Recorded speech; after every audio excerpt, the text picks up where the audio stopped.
Hello, and welcome to another episode of Ask Adam Live. Ask Adam is an acronym for Always Seek Knowledge. That's one thing I strive to share with each one of you is just to seek to learn what you can about anything, quite frankly. Whether it's something you're doing for a job, something you're doing for a hobby, seek to learn more about it. One of the reasons that I share this, and I kind of glossed over it in several episodes, and maybe today's a good time to do it. So I'm going to go off the rails for a second, but I think this is kind of important. I hear many people say lately I've listened and I've heard that, but I hear them say that the world's just lacking common sense. You know what? I don't think that's true. And here's why. I, I knew that there was something slightly off, and I just really couldn't put my finger on it, and it really couldn't make a lot of sense to me at the time. But the more because I'm always still with myself and always engaging, what came to my mind is it's just that we just don't know. We don't know and understand the full scope of what it is that we're doing. We kind of gloss over things. Oh, okay, this is how it's done. Good, get it done, and then we're done with it. If it's something that you're doing every day, understand why you're doing it. Understand the importance of it. Understand how it looked before the person. If you're in some kind of an assemblage process, understand how something looks when the person before you manages it, and then what they do to then how they manage it to hand off to you, how you are supposed to effectively manage it before you hand it off to the next person.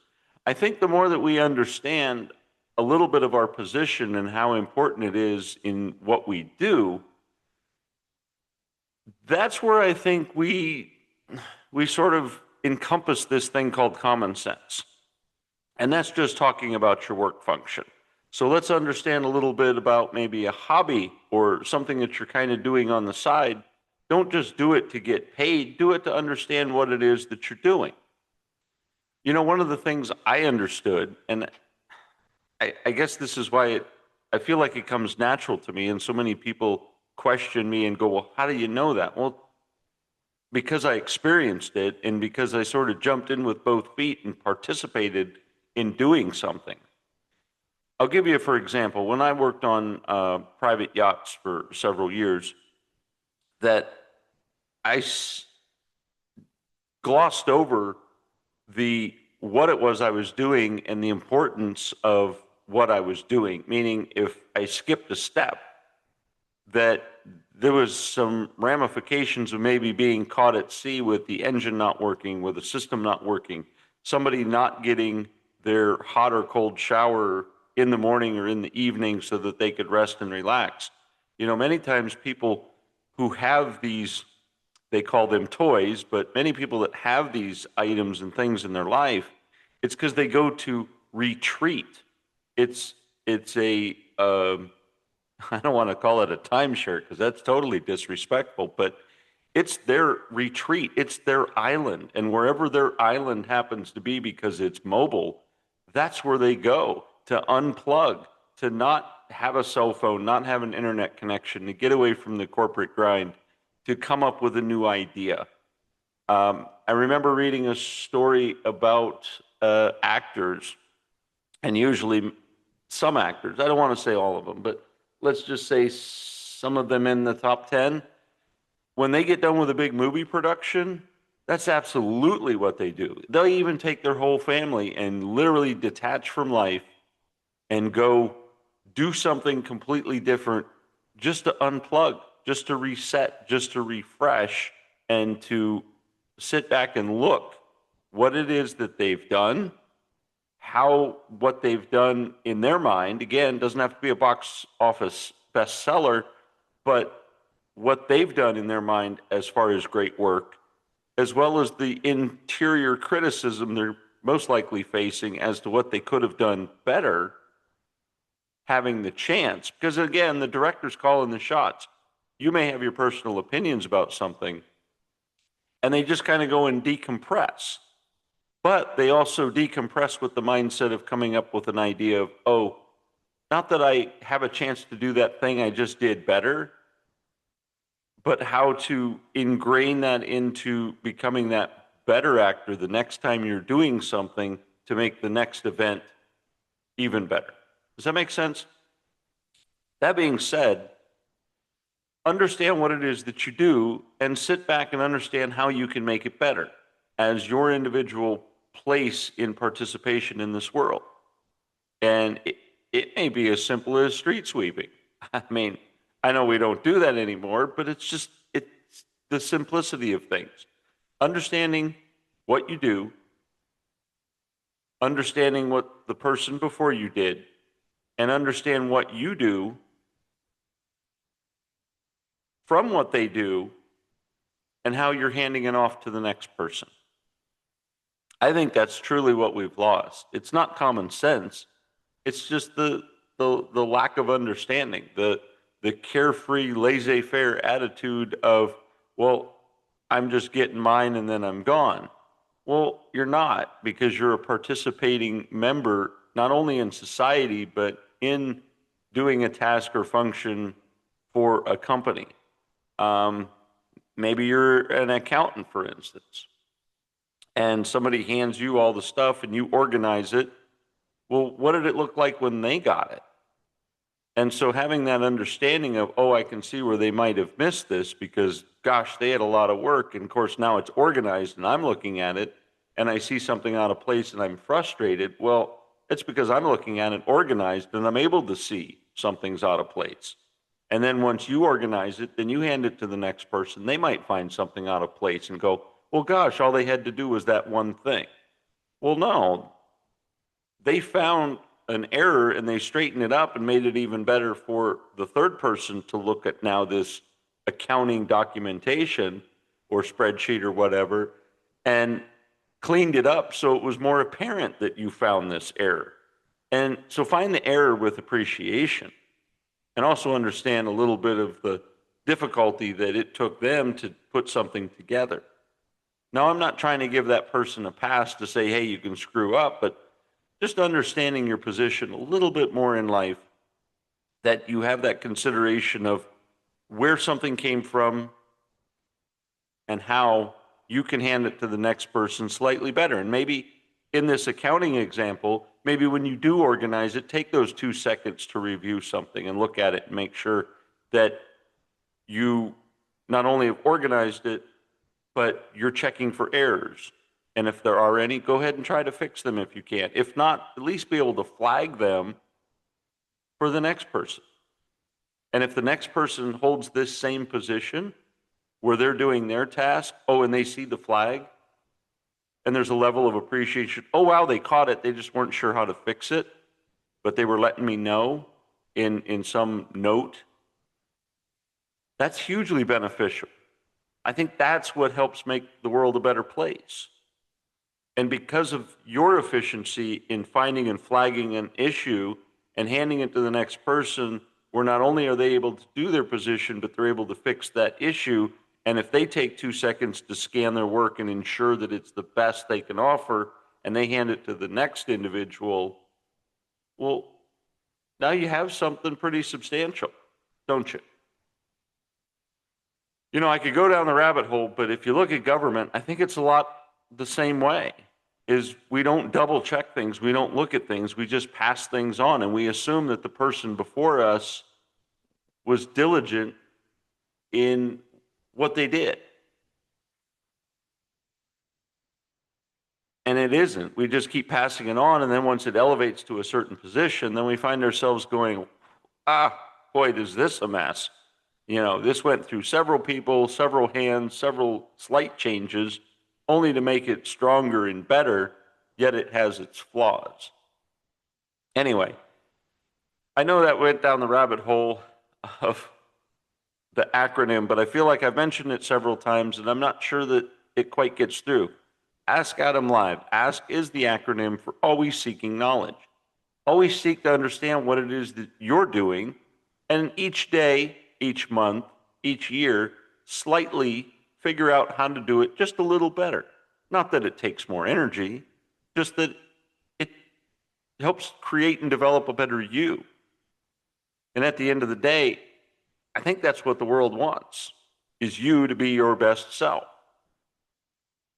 Because when you're your best self, I think you participate different.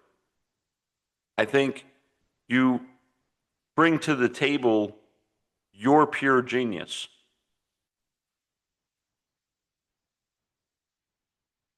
So that being said, let's get on with today's episode. Mindful marketing, attract, engage, and grow. The most magnetic message is the one that feels true.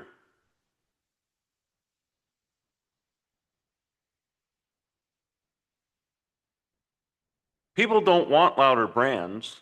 They want honest ones that make them feel seen. Today's market, well, it's noisy. But real growth comes from resonance, not volume. See, when people can relate a little bit to what you're offering, what you're sharing, it's a small sense of involvement, if you will. It's kind of understanding their situation. I know I talk about real estate a lot, and I could immediately go right there. But I think a little bit of the life insurance when I sold that for a moment. And it's not a one and done thing for certain. But I found much of the conversation that I had with people was understanding their needs, understanding why they wanted this product, why they were seeking this option. Because it wasn't a hard sale, honestly. And I told people when I first met with them, I'm like, look, we're just going to sit down and talk and understand what it is that you need and how we can best utilize what I can offer.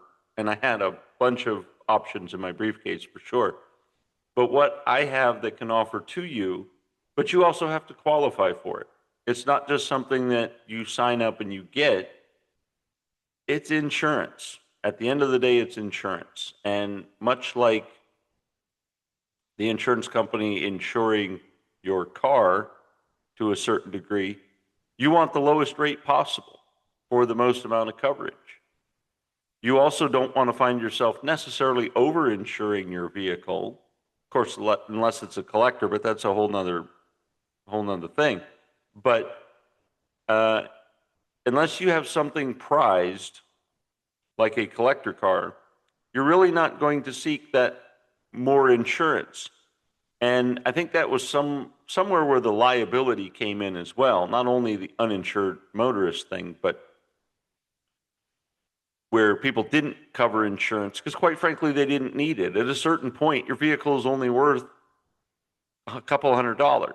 And if you're paying $2,000 a year to cover a couple $100, well, then that didn't make sense. And a lot of people, I think, stepped away from the paying of insurance.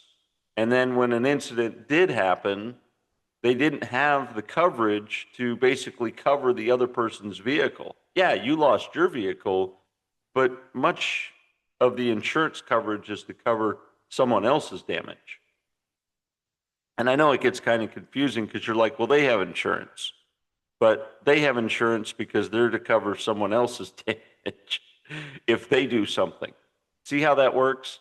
So at the end of the day, you're really not covering yourself per se. You're covering the damage you could do to someone else. Because if I go down that rabbit hole of insurance, you're basically at the end of the day going to pay for that coverage that you were paying for anyway. And I don't want to diss the insurance people today. So I'm going to be nice and digress. Anyway, my point is that to understand many times what someone's need was and why they were seeking this type of life insurance coverage for, whether it was for their property, for themselves, for their children, once I kind of understood, and came from that point of understanding, well, then we could look at products that were available and then look to see if you qualified, whether it was health qualification, a monetary qualification.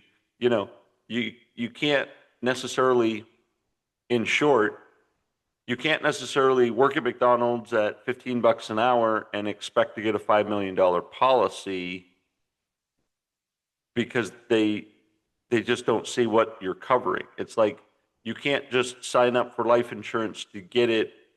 There has to be some kind of value. Now, speaking of value, if working at McDonald's making $15, as far as your income, 40 hours a week, so you have generated income, and say you were inherited a trust, for instance, that had all of these things, you could get some type of coverage for, say, the trust that's covering a home, property, and things like that, where because you're in really great health, you're able to pay, say, $50 a month for this coverage at a very young age. And you could get that $2 million policy based on the fact that the coverage is based on this item that you're responsible for, I guess is the good term, for something that if there's a loss of that home, that there's coverage to cover it. If there's loss of that estate, if there's loss of something, even going back to actors, some actors have policies on themselves that, gosh, if you're all of a sudden unable to act, that there's that level of coverage to replace that income. Now, it's not cheap. It's not cheap. But the qualifier is that you're set making this level of income, and part of that living your life insurance is that policy that says, gosh, if all of a sudden on a Tuesday, you're not doing what you normally do, and your income comes to a stop, well, all of a sudden this policy can come in place. But like I said, it's not cheap. You're putting some money into it. So it's basically paying for itself. And I could put my financial hat on and share with you that if you merely just put that money in a very high yield savings account, you're almost going to render the same. But again, I don't want to diss the insurance companies. They do what they do and seem to have a thriving business, and it works. And I guess that was some of my concern or issue, was that you got to understand what it is you have and what you're doing. And I didn't grasp it. I don't know. To me, it was kind of dirty. It was a business that I didn't like. And if somebody could share with me how it was or how it could be that I could sell it as a much better product, I'd love to wrap my head around that, but I really couldn't, because so many times with a struggling person, even if they just put $50 into a savings account, high yield savings account, started to build that wealth and put it into a CD and revolved it over. And again, this is just time and money, that they could render close to the same thing. And the same thing meaning some people that I talked to, especially when I pivoted my business to the south side of Chicago, and it has its history, so I won't get into that. Honestly, clients and people that I talked to, they just wanted to be able to afford to bury their child, knowing that their child most likely was gonna need it soon, like tomorrow. And I'm like, no, this is a timed out thing. And if you understood or thought that your child was going to reach their demise at age 16, you probably should have started when they were born. And again, I wasn't there to be there to help share that information with them. But again, it was strictly building about 10 grand, which is about the base of funeral expenses, because they just didn't have cash on hand to put someone at rest. That's a tough sale. That's a tough sale. That being said, I know maybe this should be the off the rails episode. But shift from hard selling to serving with intention. This can help you gain authentic traction, whether building a coaching practice or content strategy, speaking, insurance, real estate, even real estate. understanding why somebody was buying or selling something, I won't say it's what gave me leverage, but it helped me to share with them and remind them once things started to get complicated and messy. Hey, remember when you told me this is why you wanted to do this?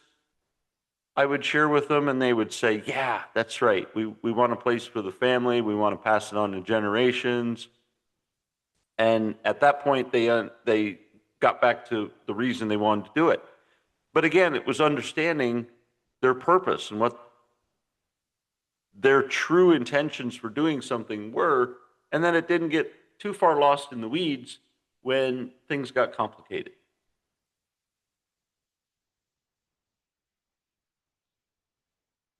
So after all of this going off the rails, I'm looking forward that at the end of this episode, you'll learn how to approach marketing with clarity, care, and confidence without feeling salesy or out of integrity.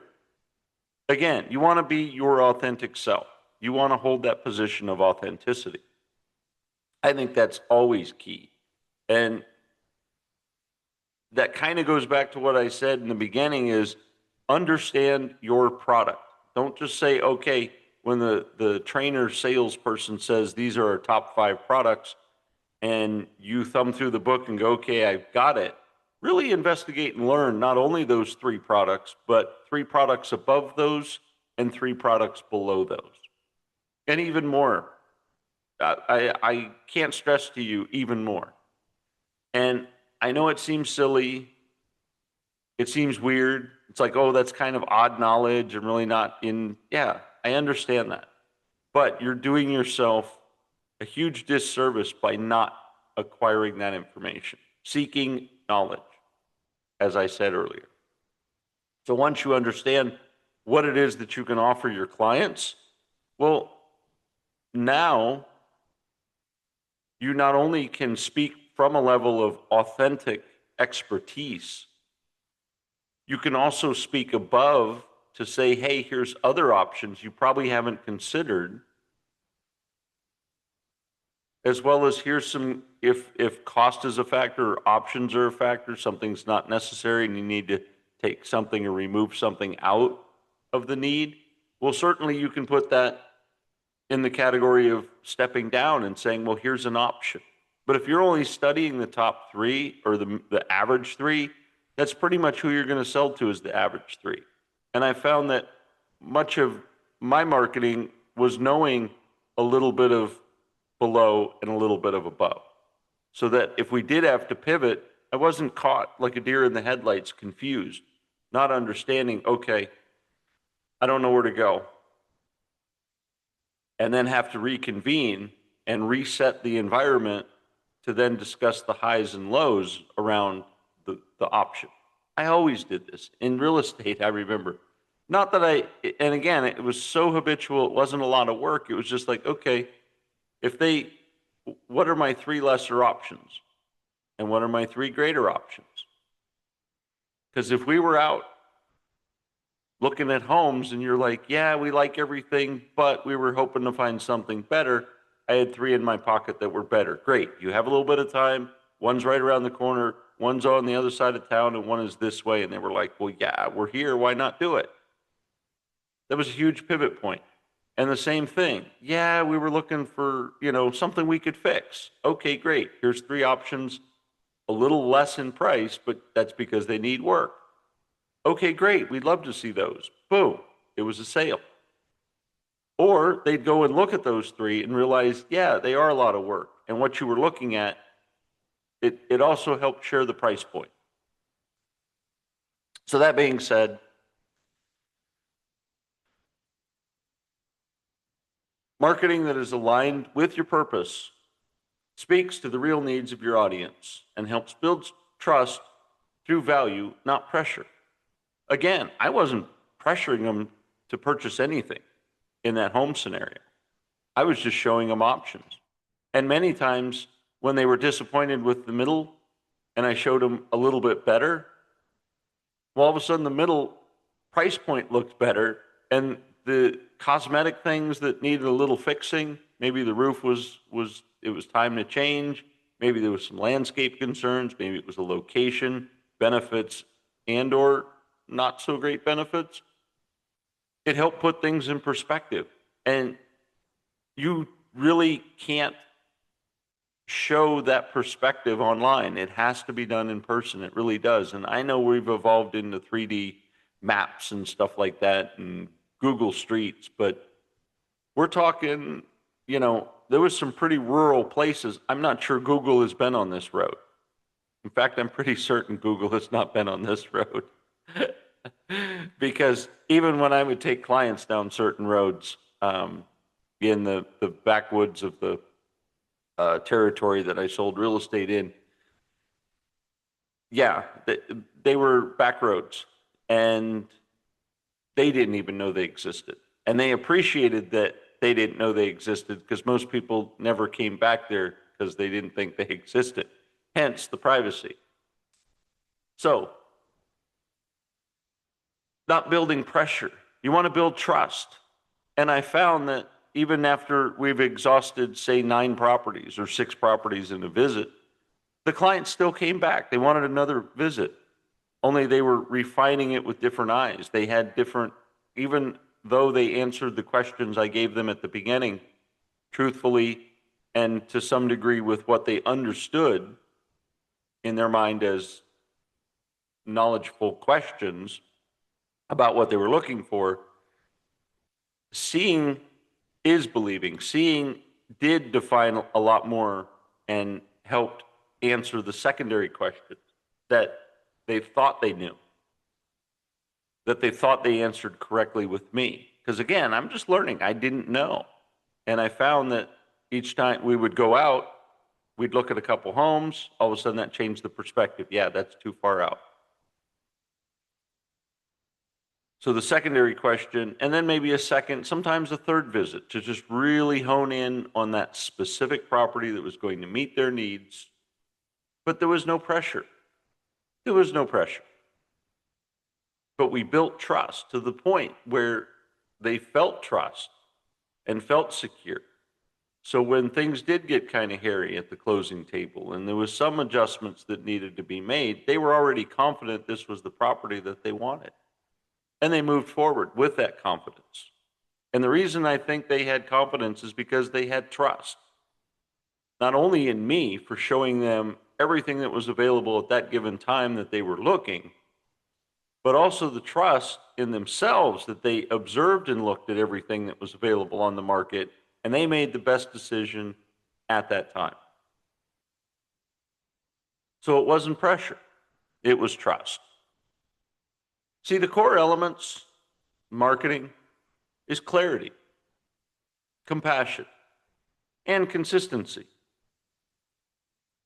Let's look at clarity. Know your message and why it matters. What are you selling? What is it that you're providing to your client or customer? And why does it matter to them?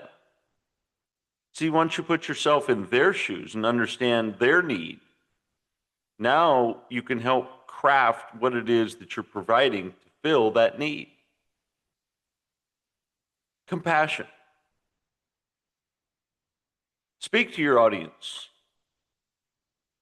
Real emotions, real struggles that you've had.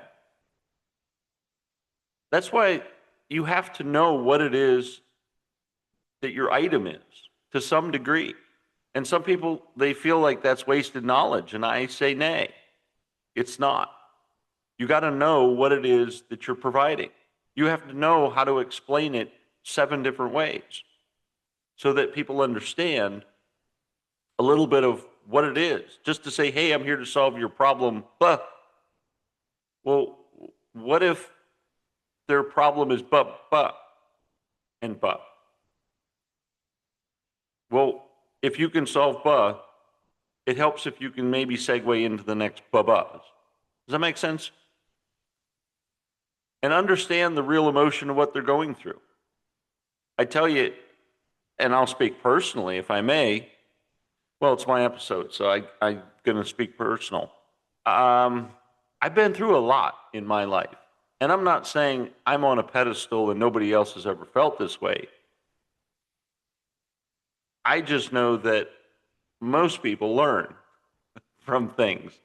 Most people learn that lesson and don't ever do it again, and don't engage in that and keep a safe distance. And quite frankly, step aside and say, okay, never going to do that again, and fall into this position of just being a hermit and not getting too close to anything after that experience. And I'm not that person. And that's why I've had experiences on multiple levels with real emotions, with real struggles, with multiple lessons.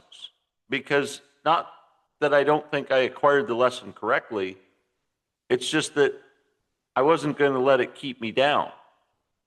And so I would jump into another situation and learn and enjoy, only to find out maybe it wasn't the best decision. And that sometimes is painful. But in my heart of hearts, it was a pivot in the right direction. It was a pivot to strong change. I believed that. And I believe it today. And quite frankly, if I gave up 3 times ago, I wouldn't have 3 times the experience I have now, nor would I be in the position I am today to be able to share with you this information. I would have stayed in the same complacent location that I was after the first event and just went, you know what, I'm not going to take any risks. I'm not going to move forward. So when you're in this position of marketing, think back in kind of a meditative state and go back and remember maybe some of the times that you had a struggle. Because I truly believe that many times we come up with things because it's something we've experienced. Right? I think Steve Jobs came up with the original iPhone out of his frustration that he didn't like the tiny buttons, and that in his mind, a button should do multiple things. And it shouldn't even be a button, it should be on a screen. That was his pain point, if you will, his struggle. And so he came up with something that now the world loves. And quite frankly, others have copied.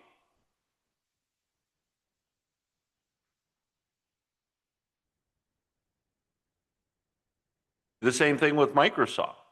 I mean, computers, to navigate through stuff, you had to know a lot. And it was a lot of typing and putting through, and now we just click through Windows. And quite frankly, that clicking through Windows is now clicking through apps. As well, clicking through apps on our phone through this smaller computer. So you see how their struggles created something. Your struggles can create something as well. Consistency. There's a big word, isn't it? Consistency. Show up regularly with aligned energy. I know that's a tough one. That's why I said it's a big word for many of you. Show up with consistency. Gary Vee is, I think if you will see a picture of his face and his name under consistency in the dictionary. I'm almost certain of that. Just because he's consistent. He is consistent. He puts forth every day, multiple times a day, information about what he knows. Consistency. And that's what we need to do with not only ourselves, but whatever business adventure that we're in. And if you're not an entrepreneur with a business and you're just kind of going and doing the daily for someone else, you can apply this too. Show up with consistency. Do a good job every single day. Don't have those crazy Mondays.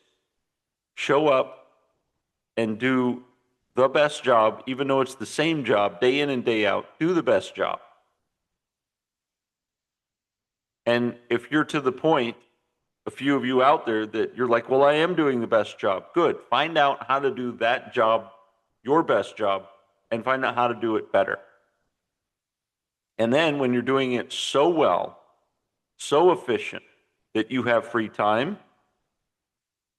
then I want you to step out. And I mean step out because this is also a hard step too. I want you to step out and create an SOP of exactly each step that you're doing. This is a gift, I know, and many people are like, yeah, I'm not giving them anything. It's a gift. You got free time, you create this SOP of how effectively and efficiently you have learned to do this position. By the way, SOP is standard operating procedure. It's what you do daily. And then when it comes time for your raise and your boss says, you know, things are kind of tight, and you go, yeah, I know, but I've made this position so effective and so efficient, and I've even created an SOP that I would like to submit to HR or standard work operations or whatever it is that they house all of that information in, and submit that as my contribution to the company. And I truly believe that if you have a good company and if you have a good boss, and they would level you up and just wash, rinse, and repeat. You do the same thing. You get into another position. Maybe it's different than what you did before. But now, again, as I mentioned earlier, wow, it's amazing how that ties in. As I mentioned earlier, now you are handing the person behind you, the one that's coming in to fill your spot, they now have this perfect SOP to, if they follow it, and again, they got to follow it. So it goes back to engaging, coming into your position with that energy that you're going to do the best job every day. Somebody hands you this total efficient SOP, and once you figured it out, you're doing it as well, if not better, than the last person who did that job and that task or position. Well, there's something to be said for what you left, rather than just walking out, leaving a mess, and then the new person has to figure it out on their own. Therefore, you're promoted from doing this work, from adding extra value to the company that you're working for. And do the same thing. Find out how to do that new position efficiently, effectively, doing all the right steps. And when you create enough free time, create the SOP. Maybe even be preemptive this time to say, hey, boss, look, I created an SOP based on my work and efficiency. It follows all of the corporate plans that we have, as well as I've implemented a few because I found that it's more efficient to keep records this way, as well as keep it transparent. Guess what? You're up for another promotion. You know, a lot of times it's not necessarily, it is who you know, but I think a lot of it is just showing that you're adding value to a company is what gets you elevated. And once you provide that value, I think elevations become more. And the more you get into this habit of building an efficiency and getting the job done correctly and then creating something, well, now you've got a list of SOPs. And that not only is what makes like a director, what makes a sole operator, is because you know each one of the steps along the way. And that's truly how you can lead people effectively and efficiently, is because you know each one of those steps. You know, a true leader has reviewed the SOPs of a department to understand what it is somebody even does. You know, I couldn't frown anymore when a higher level manager would come and go, okay, what is it you do here? Well, you're above everything. You should know what each one of the steps in the facility are. And many of them are redundant, but still you should know a little bit about what that position is. Anyway, got off the rails again with consistency, but show up regularly and align your energy. See, the brain filters thousands of messages a day, but remembers what feels safe and emotionally relevant. Mindful marketing taps into resonance, overreach. Again, how I helped people feel when looking at real estate was hugely important. I know some of the agents that I worked with, only because I understood this feedback, is they basically showed you 3 homes.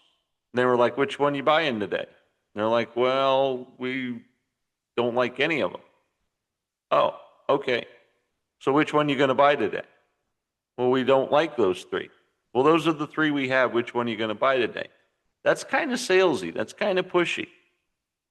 And I feel a little sad for those that felt intimidated under those circumstances, that A, they bought something they didn't like, and or they found themselves not getting what was available for them on the market because they had to step away and say, okay, let's look tomorrow, because we're not buying any one of those 3.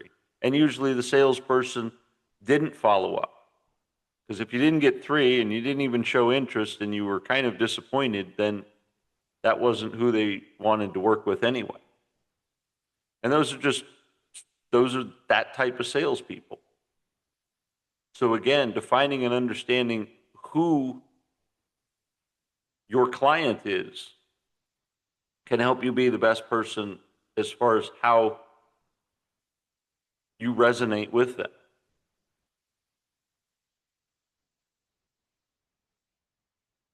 Part 2, you want to attract your magnet message. Clarify your core message. What do you stand for? What problem do you solve? Define your brand voice. Is it warm, bold, reflective?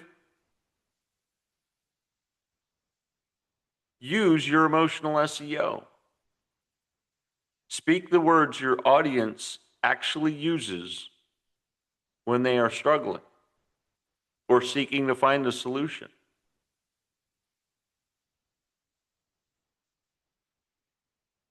You know, many times we can get caught up in our own jargon, if you will, and then people don't understand from the outside what it is that you're talking about.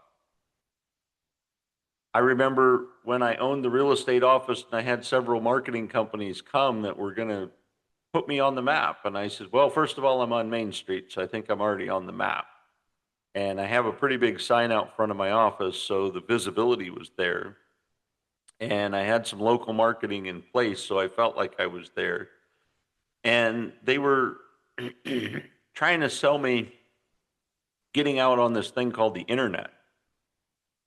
And I had started doing it to a little bit of a degree, but I also remember they didn't quite find my pain point of finding the person the way we find people today. And I know it wasn't necessarily available, but yeah, I understood that they didn't know where my pain was. And so I had a hard time buying what they were selling because at the time I really wasn't struggling. I guess my struggle was coming from getting people outside of the neighborhood, because I also, when hiring, some of my criteria in hiring agents was that I wanted local agents that had networking of local people. So local sales was great.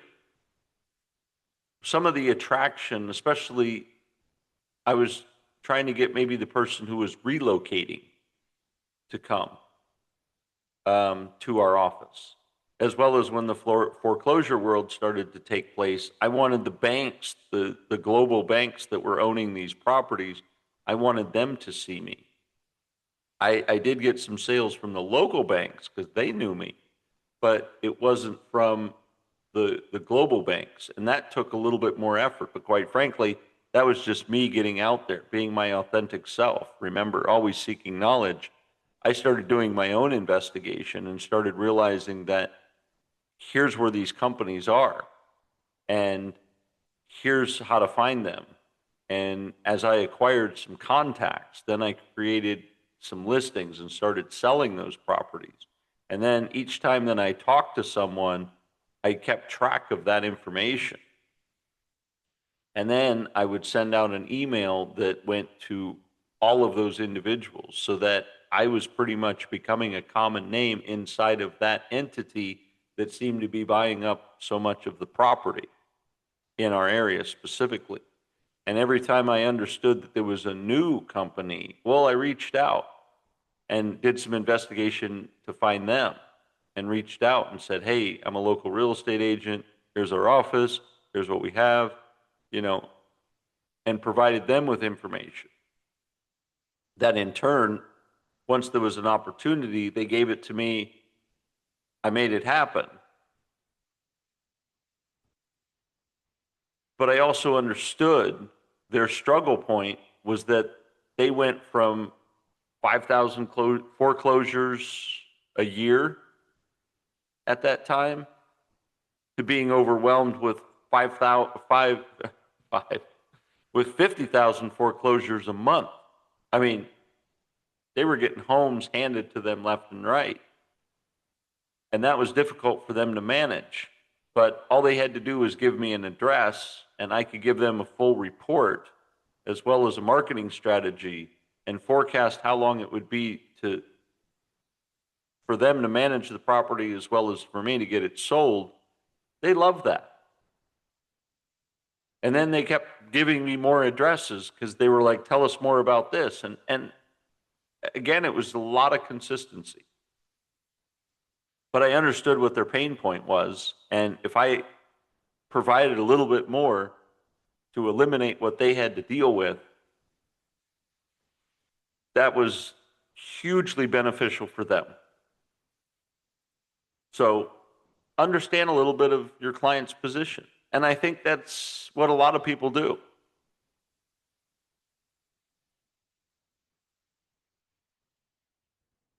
Engage. Part 3 is engage. Build trust through connection. Again, I emailed out to these individuals, hey, here's what I do. This was giving value freely. I offered micro coaching, insights, worksheets. I provided them with some insight on the market. And I was truthful too. I wasn't just the, hey, I'm going to get this thing sold in 90 days. No, I would start to tell them, hey, the market's pivoting.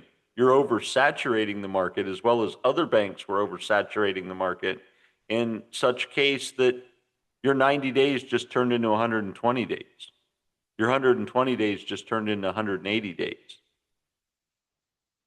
I didn't just give them an arbitrary number, and I also explained to them why it was going to take longer, and created a sheet that factored in all the expenses that I was aware of. I don't know what their administrative costs were. They didn't share that with me, but I at least knew, cutting the grass and stuff like that, if that property needed some level of maintenance, winterizing if it was vacant. Yeah, the expense they were going to incur for that longer time on the market, as well as if it was a unique property in a certain location, and I could say, hey, I can get this sold in 90 days, and here's why it's different than 180 days, is because it's downtown. It's more sought after. It's a possible commercial option. In which case, yeah, it helped them to make decisions to move faster and move forward. And I showed them this. So this built sort of that authenticity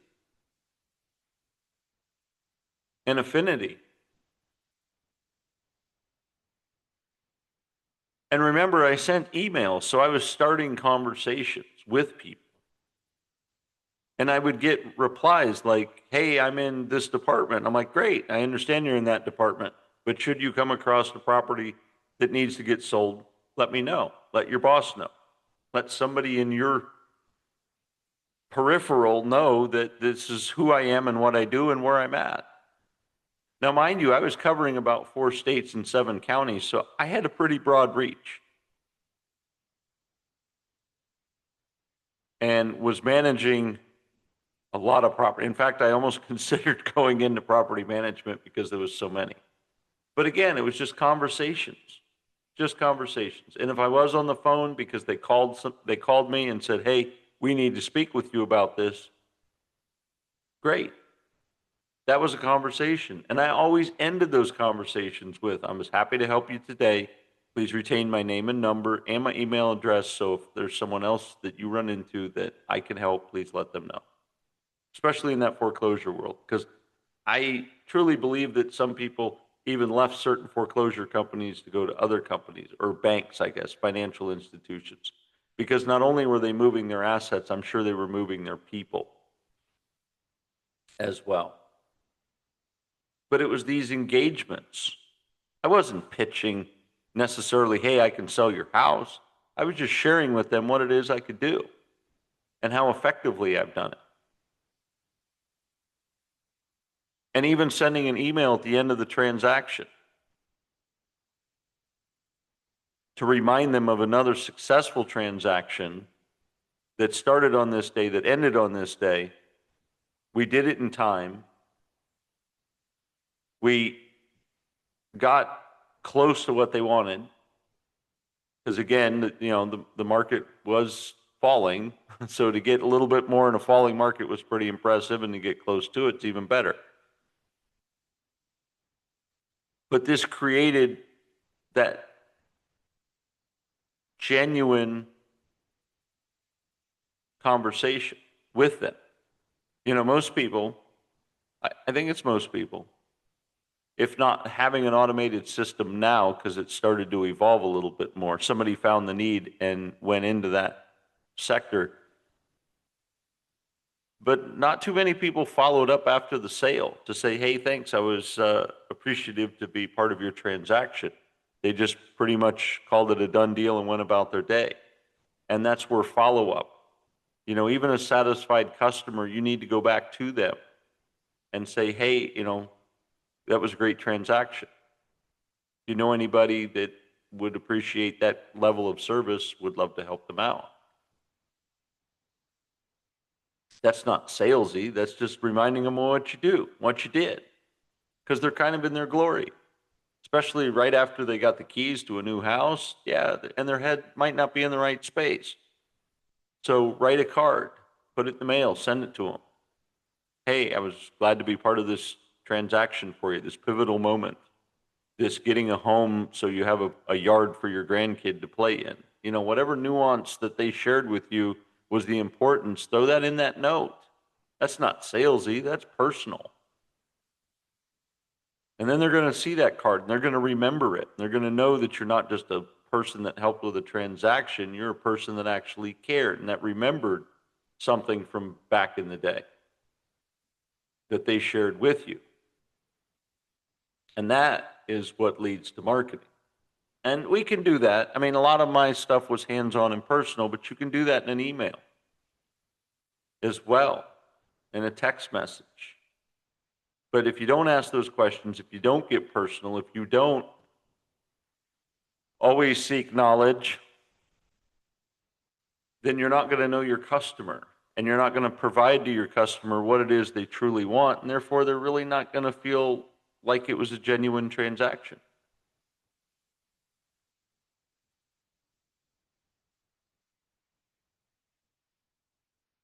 And remember, you want to grow consistently. Consistency that feels good.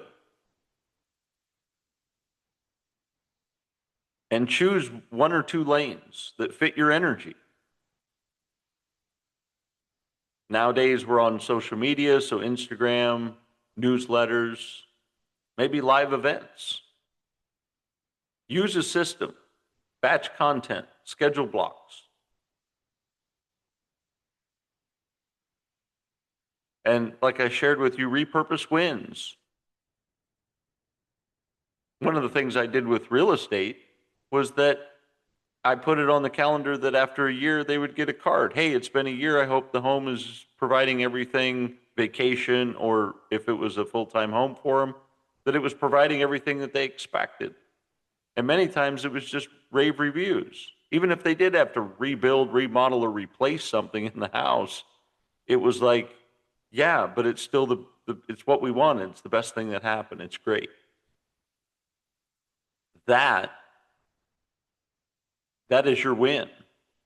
And you want that follow up. And it's so easy today that you can set up systems and processes where this is all automated, where when you have a transaction, you follow up with them in a week, you follow up with them in a month, you follow up with them in 3 months or 6 months, and then follow up with them in a year. Hey, I really appreciated engaging with you and providing with you a level of service or product.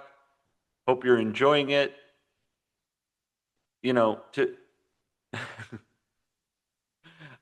I like with apps, and maybe you've experienced this same frustration, is that you download an app, I don't know, you have it for a day, two, you're kind of still working and figuring out, and all of a sudden they pop up, hey, give us a review on the app. Well, I don't know, I'm still figuring that out. So far, it's a 1 star and it stinks because I'm not getting it.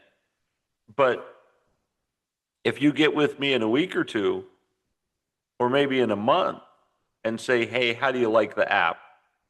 Well, I can either tell you I didn't like the app at all because I didn't figure it out, or find it useful, or I love the app. It's easy to use, it does this, it does that. Now I'm getting a genuine review. But to just be like, hey, you downloaded the app, give us a review, I'm not going to give you one. So see how that time span of not being so flexed up to be like, hey, tell me about tell me about the experience. If you haven't appreciated something long enough, then you're not going to give good feedback. Second of all, you need to, yeah, you need to sort of let things simmer. You need to let them rest. And that's when I think you're going to get the best feedback, when someone is truly relaxed and enjoyable. And I know some people argue and they say, no, you want to get it in the heat of the moment. You want somebody to give you a rave review of your product or service immediately. And I think that's great. It's the heat of the moment, but I'm not sure that it's genuine. And that was part of why I didn't really like that aspect of it. So do what you'd like. Again, I'm only offering the suggestions that do what feels good.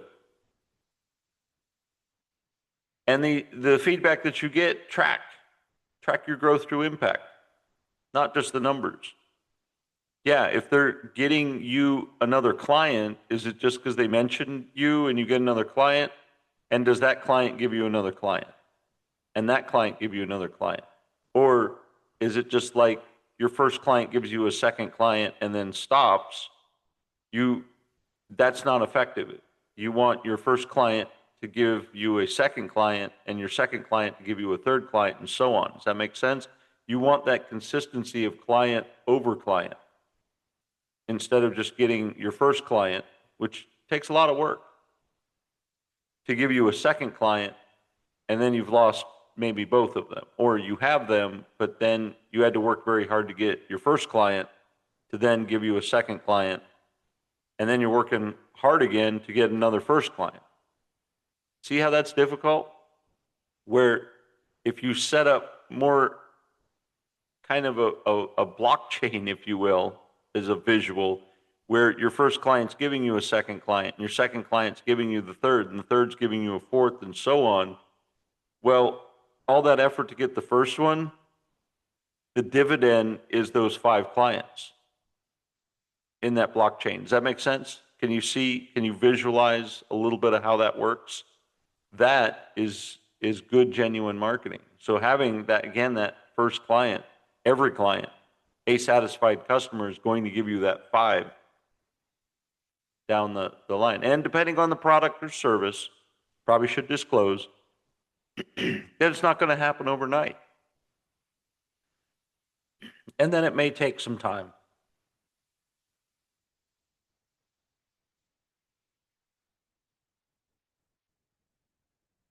Here's a growth question. Who messaged you and said, I needed that today?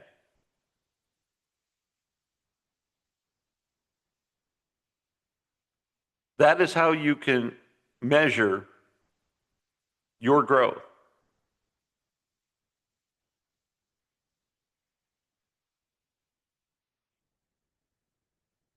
Just to recap, mindful marketing equals alignment plus empathy plus visibility. Let me repeat that. Mindful marketing equals alignment plus empathy plus visibility. Attract with a message, engage with meaning, and grow with consistency.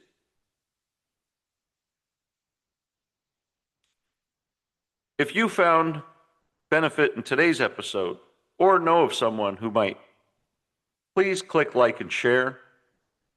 I would certainly appreciate it. And as well, subscribe to the channel. This isn't the only content. There's an episode almost every week. And it's along the lines of my knowledge. I always sought out to just understand more. And that's what I'm sharing with you in these episodes, is what I've learned and how you can apply it to your life, whether it's personal or even through the day. In fact, I recommend you start it personally. Start your personal life with some of these tips and strategies. Again, everything we mentioned, you could apply to friendships. You make one friend, that friend gives you the second friend, and that second friend has a third friend and creates the blockchain of friendship. And this is your network. This is your friend base.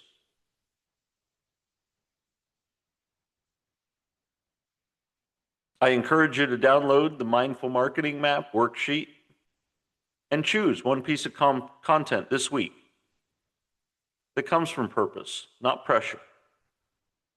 I invite you to share, tagging at AskAdamLive with the hashtag MindfulMarketingMove for an opportunity to be featured.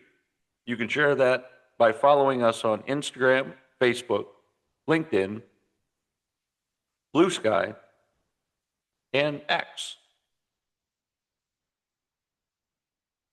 When you market with your soul, not just your strategy, you don't just get clients, you get connection. That is the kind of growth that lasts. I have been Adam, and this has been another wonderful episode of Ask Adam Live. Now, let us all go out and make it a great day.